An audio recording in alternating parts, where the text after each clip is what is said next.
And welcome back, everyone. Today, we're going to be talking about a very interesting topic of earning your win. I'm Levi. I'm Jacoby. And I'm Joe. And this is the Thought Vessel. Welcome to the show. Of course, we're going to be looking at the concept of earning your win, kind of how this came up to be, and then looking at it from a couple different lenses to see if we can get to the bottom of, does it make sense to try to earn your win, or is this just an argument that is full of crap? Before we get into that, something similar to what we talk in the conversation, we're going to be talking about the two wolves, the things that we have inside of us that are constantly at odds with each other. Jacoby, what are your two wolves? Inside of me are two wolves. Anxiety and the will to play card games. I heard that little fumble right there. It almost was like the will to live, like the will to play card games. You saved it in the last half, not going to lie. It's okay. The one attacked the other in this exact instance. There was 3 wolves, and now there's only 2. Which one will reign supreme? Put in your votes now. I had a pack of them. Now I got 2.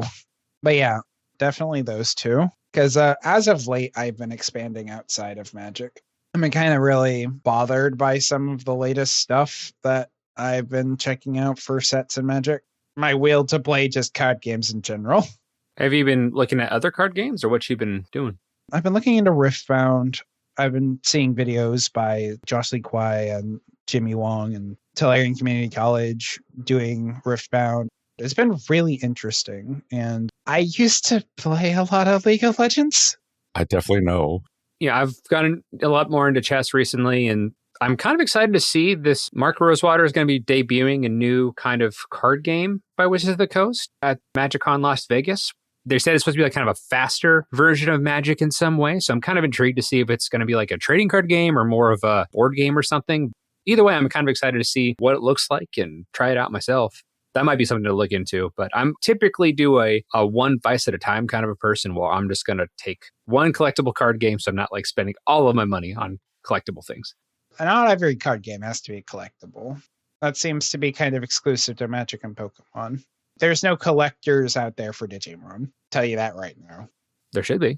There really isn't. The fan base has other things going on. At the same time, unless you have built up a brand over a few years, getting to the collectible status, a lot of the different versions that we see should be after you've established your game and people find it fun to want to continue and tell people, hey, this is fun. That's why I don't think that Riftbound even has a lot of the collectible stuff just yet. Actually, they do. I didn't say like at all. I said as much. They've only released 2 sets, a base set and a set called Spiritbound. They're already doing foily, interesting alt arts with different treatments. Well, that makes sense. I think that's because it's Riot at that point. And Riot just has a different kind of established brand. Let's be real. We know what they're about. Riot's going to do what Riot's going to do. In me are my 2 wolves. Consistency and ADHD. Yeah. Oy. Because what's that? New hyperfixation? Done and done. What do you mean that you needed me to do something else? What? Damn it. How dare? Anyone with ADHD knows the struggle of, hey, I want to keep doing this consistently because I want to keep going and do this more often because it is fun. I find it enjoyable. And then the hyperfixation fades away, and that's when you realize it was just your newest ADHD hyperfixation. It was me, Wolf. It was me all along. To the closet of hobbies. People joke about the closet of hobbies, but I've seen more of them as I'm getting older. It's literally the den of thieves. Like, every ADHD person has a closet of hobbies. It's why other people with ADHD that at least focus a little bit, hey, maybe we should just make a flea market, but for the different hobbies so that we could just trade off with each other. Just go back to the caravan trading option.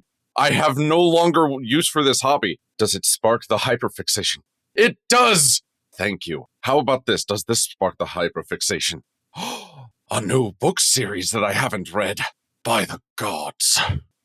that's actually something I've been doing a lot more. I've been reading a lot more. Reading has been fun. We finally got Joe to join the cult of Carl. Going through the Dungeon Crawler series, we're very, very excited. I'm sorry, we? I am not part of this we. We was more of a narrative thing. Me and other people in the community. You weren't necessarily part of the Chicago. You will be at some point, I promise you. I don't know about all that. No. Jacoby, it's only because Levi views himself as royalty. So that was the royal we. Oh, yeah, there you go. Or there's just a multiple personality thing going on. The collective. I mean, you do have two wolves. Tell us about your two wolves. I guess mine would be between the life of leisure and the life of legacy. Part of the time I just want to have a good quality of life, not work a whole lot, spend time with my friends and my family. And then the other part, wanting to work really hard and provide for my family and try to put ourselves in a better position. One directly impacts the other negatively. You usually end up trying to work with both of them, and then neither one of them goes anywhere. It's very, very frustrating. It's always about that work-life balance. You got to find your pace that you find succeeds but doesn't have to eat your time. That's why I stand on card games versus the will to live. And that actually is very apt with the original two wolves metaphor. Which one do you feed? Because you can only feed the one. Or you can half feed both, and then everybody's sad. No. You feed one, and then later, mealtime number 2, you just turn around and feed the other one. Or you just get more food. Now you broke. Or you learned to live with the consequences. Oh, wait, what's this? I could have fed something else? I forgot to feed both of them. Wait, what time is it? Oh, shit, I didn't even feed myself. God damn it. It do be like that. When you're standing there, ADHD in your hands, I know I'm supposed to be doing something. Let's transition to our actual topic of the day. Wanted to bring this up because I saw this in a recent video from Really Bad at MTG. Definitely check them out if you're interested. The way I would describe that channel is the Trinket Mage if he was obsessed with memes. He put out a video kind of roasting the top white cards in Commander, looking at the most popular cards in the format for a Commander, and then talking about why they're trash, kind of a thing. It was a joke kind of a video. It wasn't like super serious, but at the same time, the best kind of comedy is pulled from truth in some way. One of the cards he talked about was Sarah's Ascendant. For those of you who don't know, Sarah's Ascendant is a 1/1 that if you have 25 or more life, you get the +5/+5 in flying. So you end up getting a 6/6 flying lifelinker for 1 mana. Crazy good on turn 1. Does a lot of damage, can shift a game in the favor of the player that has the Sarah's Ascendant. He mentioned something in the game that I thought was interesting, and I kind of wanted to expand on a little bit because I've been hearing this more and more often. And he said that the player that played the Sarah's Ascendant, he didn't earn the game. He played one card on turn 1 and nobody had removal, which opens up the question, like, what does it mean to earn your win? What are we trying to obtain with a victory in Commander to have it be good enough to be considered an acceptable win? Funny enough, I'm pretty sure 2 episodes ago, Jacoby and I both said, maybe we should just stop saying that because we believe it's a outdated phrase. But we'll hear your arguments. Sure, but also I'm going to put this out there. In my opinion, 2 episodes ago, I went, stop saying that. Because for one, if we're not in a tournament setting, there is no such thing. They don't exist. We'll expand on that here in a second. But that's the thing, Jacoby. There are hyper-competitive people. They're always tournament grinding, even when they're not in tournaments. Shame. We're in this realm where there's a lot of different ways you can go about winning. At the crux of it, what happens is we have the competitive side versus the conversational side. The competitiveness to conversation is kind of a scale, almost like a Kinsey scale or something, where everyone's somewhere. If you have someone who's 100% competitive, someone who's 100% conversational, the odds of them actually sitting down and playing a game of Commander where both players are going to walk away happy is going to be very, very slim. This person who's 100% competitive is going to do what they can to do to try to drive to a win. The issue is a lot of those decisions are made before the game even began. Even if they wanted to pull back, if Cyclonic Rift's in your deck, Cyclonic Rift's in your deck. The conversational player is trying to just do things that are silly and make memes happen where they're not necessarily trying to win, but also if you're having a game in which you're actively trying to determine what's going on with the board and making correct decisions, and then you have someone that's copying Warp World a bunch of times just to see how chaotic things can go, that's going to interfere with what you're doing too, because you're not able to have a standard gamer expectation of what is happening for the game. Jacoby is freaking out, so I'm going to let him talk for a moment. Give me PTSD. Oh my. Joe, do you remember? I do remember. Just straight up PTSD to this man. The last time we went to Vegas, we had this guy. Oh my God. He was literally that guy you just described, except he finished his thing, picked up his stuff, and left. It's not the Warp World one. We absolutely knew that story. But we did, in fact, have that guy in Vegas. The only game that Jacoby and I had gotten together at Vegas. Now, I don't think I've heard this story. This guy essentially kept needling at Jacoby almost the entire game. Snarky comments and a lot of how he played the game. I ended up winning that game because the statistic gods looked down upon me and said, Jacoby, keep cutting this man to his extra turn spells. Every time. And so I just kept taking extra turns. After I had won that game, it was like Jacoby said, the dude just did not have good communication skills. And I'm pretty sure was in that column of did not earn that win, as he just kind of picked up his stuff, didn't really say goodbye, good game, and just left. This was a game where Joe and I were playing, I think, mid-power stuff. This is one of those conversations that was doomed to fail from the start. He saw my commanders and was like, getting really uppity, very angry just to start with, complaining that I picked up CDH to fight a Cody deck. Didn't have CDH on him, and I was like, we're not playing that kind of game, dog. Your assumptions are really poor. You didn't even ask me what I'm doing here. Proceeded to ramble the entire game about things that I should or shouldn't be doing. Actively blowing up stuff on my field and destroying my resources while Joe is building a fortress adjacent to me that I keep pointing out. Joe is amassing resources like he's playing with Monopoly money, and the guy just did not care. He's like, I don't like you, so I'm going to get rid of all your stuff. His explanations were bad at best. Kind of bringing back to our focal point here about earning your wins. It didn't really sound in that situation, if we're going by the letter of the law, that Joe, you earned that win. It's just because Jacoby attracted so much animosity, you were left alone. Yeah, a little bit.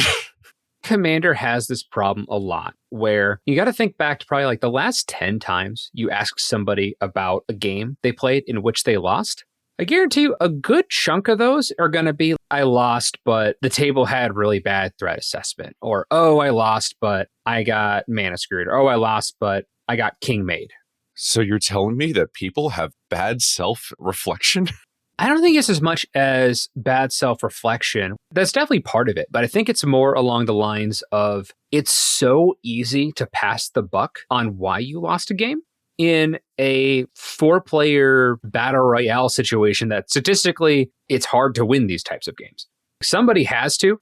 It's similar to March Madness. There's 64 teams. Somebody is going to win 5-6 games in a row and become a national champion. It's really hard, but somebody is going to do it and defy the odds. Because we're in a format that doesn't have the same level of accountability. If you lose a game of Standard, you can blame the shuffler and you can blame your opponent's deck a little bit, but at the end of the day, you didn't get the job done. And that's okay. I kind of view this like the Jacoby experiment. I think the idea of earning the win is the same kind of fallacy that having enough removal gets. We idealize these phrases. We have these jump to conclusion statements. Oh, you didn't earn that win. Oh, you didn't have enough removal. I think it's these broad strokes we need to just get rid of because they're just bad. I view it kind of like if you think about League of Legends. Awful game, but stick with me here. In League of Legends, you have a team of 5 people against another team of 5. If one person decides, I'm going to run into the enemy team and die immediately 30 times, but the rest of my team wants really hard to win, there is no scenario where either side, unless you overcome extreme adversity, earns that win because the other team earned 30 kills worth of resources, which is a lot. If you somehow overcome that, it's not some grand victory. It's because they fumbled 30 kills worth of gold. They were not worth it anyways. There was no worthy win. I think about that in Magic. You won the game. Congratulations. But you had to also hope for other people's removal or this person to do this, or you happened to do your combo and no one had counterspell. I don't think it translates. At least based off of that. It certainly sounds like it's less earning it because a win is a win is a win, and more how someone wins. Definitely hear that a lot with, oh, I don't like Mill, and if you win with Mill, I don't like you as a person. That can just translate a little bit into that same kind of animosity of didn't earn that win. That person would likely then just go with, I don't view that as a viable way to win. Yucking someone's yum is definitely part of it too, but it's really hard when we try to compare what we think like a viable win is. What I perceive collectively as like earning the win is every player gets down to like single digits and multiple board wipes happen. Everyone's trying to do like combat stuff, and then somebody pulls out some kind of amazing spell or maneuver to win on their turn. Everybody was like within a turn of winning the game, and everything's super competitive and perfect. But those games are extremely rare. It takes one person that's on Aristocrats instead of a Typal deck, and then that game doesn't exist. My issue with the idea of earning it is to say that no one held up resources to contradict you. The idea of holding up a Psych Rift and then just no one having mana to say no. There's no earned factor here. You don't earn the fact that your opponent spent all of their resources doing other things. That's not something you had any contribution to at all. The only way that that works is if they run bunches and bunches and bunches of interaction, in which case that person's most likely to lose anyways because they have too much interaction. The matter of the removal conversation is, yes, if someone's not holding something up, but you can make smart decisions in a game that increase your chances of winning. Oh, my opponent's playing something scary. I'm going to let that thing go for a bit and attract the removal. And then I'm going to deploy my things, or I'm going to try to exhaust the resources, or I'm going to play some scary threats to attract removal. And then I'm going to play what I really want to play. There are certain decision trees that can be made to kind of help push things along the way. I don't think it's necessarily earning the win per se. It's just trying to push some kind of advantage to get towards a later part in the game. In the modern day and age, a creature-based deck that doesn't have counterspells will 110% every single time die to Psych Rift if someone else doesn't have removal. That is fact. Because if you're Psych Rifting, you're doing it for victory or to save your life and then win later. Point being is that a lot of those deck archetypes are not running heavy removal. And then the person running heavy removal is on some kind of win strategy that probably doesn't involve creatures to begin with, who is never affected by the Psych Rift. It is irrelevant to the equation. And that person's not countering Psych Rift. The argument of holding up your resources and or hoping to have the necessary things to stop that kind of interaction are contradictory to the current building ideologies of most players below CEDH. I personally think that both of you are talking on different sides of the same coin. You're just having the different viewpoints from both those sides. At least from hearing the argument. Levi is talking about making those good decisions. And Jacoby, what happens is the player with the Psych Rift was making that good decision to maximize the odds. Yeah, don't get me wrong. If you Psych Rift and win, you Psych Rift and win. I'm not bothered by someone doing it. I'm just saying that the idea that people are going to have the kind of interaction that dictates you earning a win off of that. The ideology we're talking about here on this show, where earning the win is a thing, that's the hiccup where I'm like, no. If we were to statistically break down the average deck in brackets 2 through 4, and then we start actively going, yeah, they have this much removal, you go to any creature-based deck, this argument starts to fall on its face. A creature-based deck maybe has 3 counter spells and fits in the right colors, and then like some spot removal pieces. In Psych Rift's case, or like a board wipes case, anything that just wipes your board, if they overextend at all, which it could be very minutely, there's no causality to argue the dictation of, I wiped your board, now I win. It's not an earned thing. It's not like you did this grand scheme, you just got rid of the stuff. You did a basic thing people do in Magic. We can also compare that to real life examples of just military battles. There's not many military battles where we say they didn't earn the win, because that's not how battles go. Let me kind of bring this to kind of a different vehicle of what we're looking at here. I'm going to talk about sports here for a little bit, so bear with me. The modern age battles.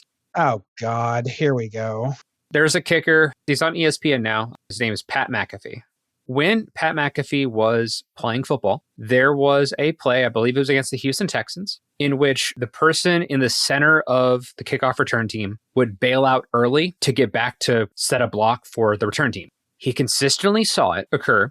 Without telling anyone, he went for an onside kick, which means you just kick it really, really shortly, have it go across 10 yards, and then you try to jump on the ball because it's a fumble to give the Colts the ball back. It worked perfectly because the person bailed out and he recovered the ball. Colts got the ball. They won the game. I'm pretty sure. That play had a lot of thought and decisions and things behind the scenes, but on its surface, it looks like kind of a cheap little, oh, he just got a free one versus actually making a decision ahead of time. And there are certain commander decks and archetypes that want to win in different ways. Not everything is putting together a grand plan or machine or archetype. We have aggro decks or Voltron decks that are just simply trying to win the game before anyone gets going because they have to do that early on. My issue with your example and in the way that it tries to translate is in this scenario, we are coaches, we are not the players. Your deck is the players. The guy kicking it short is playing Psych Rift. The coach only can say, yeah, do the thing. Oh, look, it's super effective every single time. Imagine that. It's the same argument of Psych Rifting someone's creature board. To me, the example doesn't ring super true because the players have autonomy. The way we would have to translate this to Magic, the players are more like your deck of cards, not the player itself. Praising the player, an accurate thing to do, does not translate in this scenario. Your spells that you sling as the coach, where you tell your troops to do certain things in sport. This is for any sport, soccer, baseball, basketball, any time where your coach goes, this is the strategy, this is what we're going to do in the season, this is our approach to doing X, Y, Z. We were weak here because the enemy team did this when we recorded it. So this is how we adjust. In this situation, you're referring to the coach as the decision maker. Pat McAfee made the decision on his own. That was not called by the coach. It's where it gets a little bit muddied because it's equivalent to you being the coach, and then I'm going to cast this one creature, and then the Psych Rift in your hand just flies out. It's like, what are you, what, why? Oh, that won me the game, but like, I didn't want to do that. If it's an obviously good decision, you'd make it, right? Depending. Right, depending. If it's an obviously great decision, you'd do it. If the Psych Rift flies out of your hand because it's obviously a great fucking idea and it knows better because at this point the cards are sentient, what do you want from me? I can't believe that Psych Rift kicked that football only to fumble it and win the game. That's crazy. I didn't tell it to do that. I'll give you a different metaphor then. In this one, we're not doing sports. We're going to do sitcoms. We'll go to the office. Jim and Dwight, we're going to walk into a building. Jim opens the door for Dwight. Dwight says, I'm not having anyone behind me. And Jim said, why? Dwight's like, because most attacks happen from the back. I want to keep everyone in front of me so I can prepare. Jim says, well, what if I attack you from the front? And as Dwight is saying how he can be prepared and he can block and everything, Jim just slaps him and goes in. You might think of it as like a cheap shot or a way to win, but if you're looking at it from a tactical perspective, Jim saw an opportunity in which Dwight wasn't prepared for an attack and just proved his point and then went into the building. It's not necessarily a cheap thing. It is tactical. He just did something when the person was prepared to do it. There are certain archetypes in Magic that their entire strategy is to catch somebody off guard or get the ball rolling faster than somebody can handle it. Aggro decks, they're trying to win as soon as possible. Stacks decks, they're trying to put a lock into play and drag things out until they can get to either their combo or alternate win condition most of the time. The creature with the filibuster counters, we'll put it on the screen, or touchdown, aka approach the second sun, or any other alternate win condition. Sometimes it might be even a Planeswalker emblem or what have you. The card, by the way, is Azor's Electors. The point of the matter is there are different commanders that want to win in different ways. If someone is playing an Aristocrats deck and they put out a Grave Pact and making it so your opponent can't keep creatures on the board, it's not a cheap thing to do. It's frustrating. I will give you, it's a very salty thing to be a part of, but these things happen and you end up in bad matchups all the time. You can see it as a reverse pyramid of salt with aggro being at the top because that's the way that most people know is going to win. But the slower or more niche the strategy, the more people are going to bring up the phrase, "You didn't earn that win." Thinking about it through that glass, it follows under the same thought process by which the committee turned Farewell into a game changer, because it turns the more aggro-based, lower powered decks into a bigger, worse slugfest that take 3 more hours. I can see the ideology there being the preparation versus not preparation. Basically, lower power is the equivalent of 2 Dwights arguing at the door, and then a third guy just comes and slaps both of them and walks in through the door. Like, it makes sense. I think when we look at this kind of thing, universally we can agree that if someone's saying like, oh, that player didn't earn the win, this is coming from a position of salt. This is not something that's being said objectively, oh, you didn't earn that win, like your deck's not good enough. This is I would have beaten you, or I have it in my mind that I should beat you, but it didn't happen this time, and I want to find a reason to justify why it didn't happen. I know that you might own a mirror. Please look into it and look deep into your soul. They just outplayed you. Honestly, it doesn't happen as often as we may give it credit for, and we'll probably talk about this at some point in the future. But there are games, whether it's the matchup or the cards that you get in your opening hand, that are just unwinnable. There are situations in which there is no way you could have played the cards that you presented that you will win that game. And that's okay. I have, in fact, sat down at a table to play chess with Levi. This was rigged from the start. But that's like anybody who's played chess. I play chess with other people. They're like, what? And then I play chess with Levi, and then I'm sitting here like, that's a bad comparison. Man brought CDH to my tier 1 chairs deck. Kind of the final thing to really talk about wrapping up. When you're in a pod of 4 players, a lot of games, and we talked about on this podcast before, like you're not an island, you're not going to win on your own.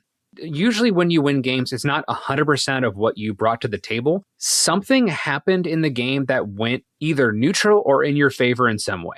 Maybe an opponent had a removal spell for that big scary coma creature that was going to come down, or maybe somebody was able to counterspell that Cyclonograph that would have set you back to the Stone Age too. It's okay that other players are adding outside variables to the game. It doesn't take away from your ability to win.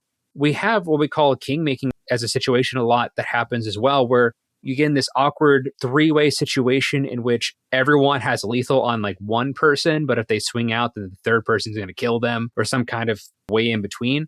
Sometimes in those games, you just end up being the one that wins it, and that's just the way it happens. It doesn't mean that you were any less worthy of a player. After all, you navigated your way to get to that position to begin with. You weren't the 4th player that died. It's okay to not have to dominate every game of Magic you're in. You can sneak out wins, and it's okay to not have that sound victory that everyone's like, oh my goodness, we had no chance of defeating you. Most games are going to be won through a smaller window of margin, and that's fine. That, or they really like watching you play solitaire. Yeah. I definitely see all of the salt that happens as the person who primarily plays a whole lot of alternate win conditions in decks. It is like one of my favorite things to do. Hi, I'm going to Maze's End. I'm going to approach the second sun. Do you have any responses? No? Yay, I win. And then they're mad. Ultimately, when we're looking at everything from a 10,000 foot view looking down, there's Maze's End, there's alternate win conditions. There are several different ways to win games of Magic. They're not all as involved as other ones are. And they're not all as dynamic or exciting as other ones might want to be perceived. If you're saying to somebody you didn't earn the win, that's just a salty thing to say. And only thing you're really trying to do is just make someone feel bad for playing the game. Stop it. Get help. Take the amount that you've been spending on Magic cards and go and see a therapist. It is a card game. It is wild to think that actually someone could, instead of buying Magic cards, probably afford a therapist. That's a real vibe. That's a terrifying thought. Depends on how much you're spending on Magic cards versus how much the therapist is. It makes sense. I actually think you could, without question. That's the sad part. Also with that as well, if you win a game of Commander, just say good game and move on to the next one. Don't try to gloat over people for winning a game. That's a weird thing to do. Honestly, if you're in the game, you probably had help from the other players as well to get to that point. It's not all on your own. You're not an island. You're not Napoleon, I promise you. It's okay. Winning a game of Commander is a crapshoot at best, regardless of how good you are. It's all good to be happy that you won and then just move on, get a new game going. But Levi, even if they're not Napoleon, they certainly have a complex. Dang. I think we're going to end on that right there. That was good. I want you to know, I was too busy laughing the entire time. That's where my brain was. Any other closing comments before Jacoby get to his Ren Fair? Get your therapy for your Napoleon complex. Only use the salt on food. I can guarantee that a lot of you are not putting enough salt on your food. Or pepper. Use spices. I know that a lot of you were of European descent. They took a whole bunch of spices and then some of you didn't take the lesson of using them. Because it was worth so much money. You just sell it for more money. You take your pinky, you take your thumb, you pinch the spices, you double it in your food, and you call it a day. Moral of the story to hear today, win gracefully, lose gracefully, and play whatever you want. Also self-reflection. It's important. Please do it. Surely enough creatures in this Jetmir deck. And oh god, no Psych Rift! This has been Thought Vessel. I hope you all have a wonderful morning, afternoon, evening, or night, depending on when you're tuning in. Goodbye. Take care, guys. But I totally earned this podcast. Why do I need to justify it to you? You played Joda. Ice Swords to Plowshares.